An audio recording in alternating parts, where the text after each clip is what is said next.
Today, we're diving into a case that is widely considered one of the most brutal in Japan's modern history. And the crime is so unbelievably horrific that its common name, well, it describes exactly how the victim was found. So that name, that's not the official legal one. It's what the media and the public started calling it. It just chillingly captures the grim discovery that brought this whole thing to light back in 1989 and absolutely horrified the entire nation. To really understand the scale of this tragedy, you first have to know who was lost. So let's start with the victim, Junko Furuta, and the incredibly promising life that was stolen from her.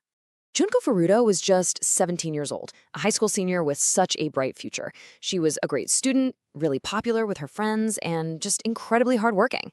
She had a part-time job to save up for a graduation trip, and she'd already landed a full-time job at an electronics store for after she graduated. She even dreamed of becoming a singer. I mean, in every single way, she was a young woman right on the verge of starting her real adult life. The contrast between Junko and her attackers is it's jarring. On one hand, you have this diligent student, planning her entire future. And on the other, you've got 4 teenage high school dropouts with ties to the Yakuza, Japan's organized crime syndicates. And listen to this. They already had a documented history of violent crimes. We're talking theft, assault, even gang rape, both before and during the time they held Junko captive. This wasn't some random act. It was a horrifying escalation of a pattern they'd already established. So next we have to cover the abduction itself and the 44 days of captivity that followed. The details here are incredibly disturbing, but they're absolutely essential to understanding the full scope of this crime. The way they kidnapped her, it was just so cruelly deceptive. One of the boys kicked Junko right off her bike and then just ran away. Then the group's leader, a guy named Hiroshi Miyano, comes up to her pretending to be some concerned stranger. He totally gained her trust, offered to walk her home, and then led her to a warehouse. And that's where he threatened her, claiming to be part of the Yakuza, and forced her to come with him. Junko was held captive for over a month in a house that belonged to the parents of one of her attackers. This timeline, it just shows the systematic escalation of the violence. After she tried to escape in early December, the abuse intensified dramatically. I mean, by the end of the month, she was so injured and malnourished, she literally couldn't even walk. Her ordeal finally ended on January 4th, 1989, when she died after a final brutal 2-hour assault.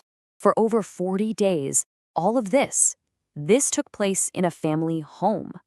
The parents of one of her captors were living there the whole time. They knew she was in the house. The boys actually forced Junko to pretend to be their son's girlfriend whenever the parents were around. Later, the parents claimed they didn't do anything because they were afraid of their own son. So how was this horrific crime finally discovered? You'd think it was the result of a massive police investigation into her disappearance, right? Nope. Bizarrely, it was by complete accident.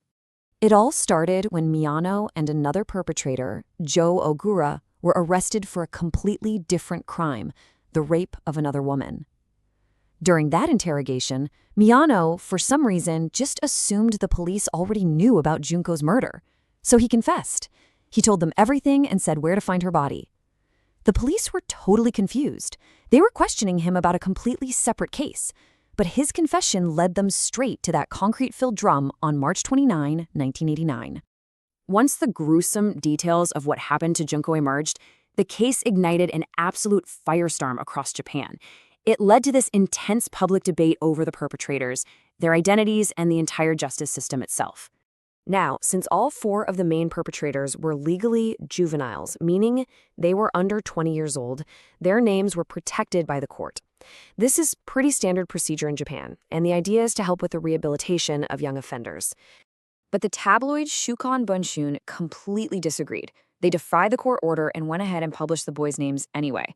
Their argument was that the sheer brutality of this crime meant these guys had forfeited any right to anonymity.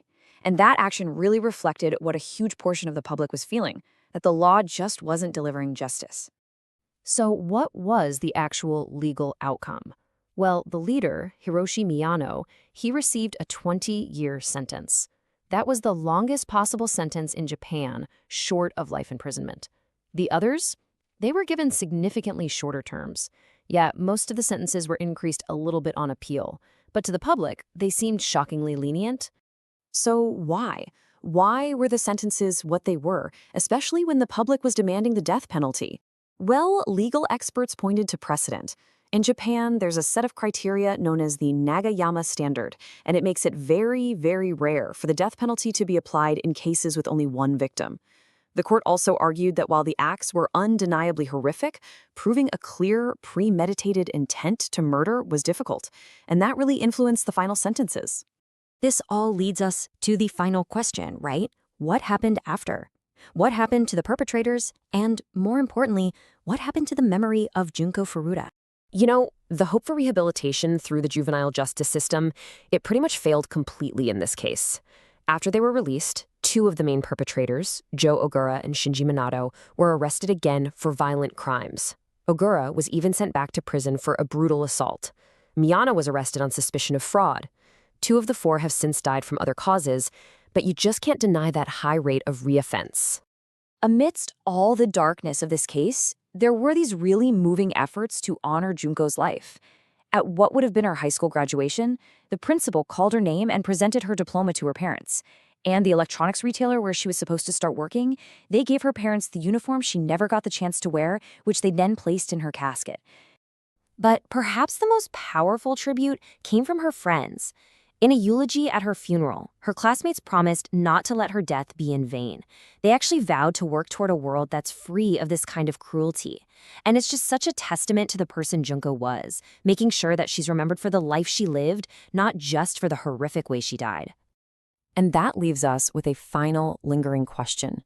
In cases that are this notorious, where the horrific details and the perpetrators often dominate the story, how do we, as a society, make sure that the lasting memory belongs to the victim? It's something to really think about, not just for this case, but for so many others like it.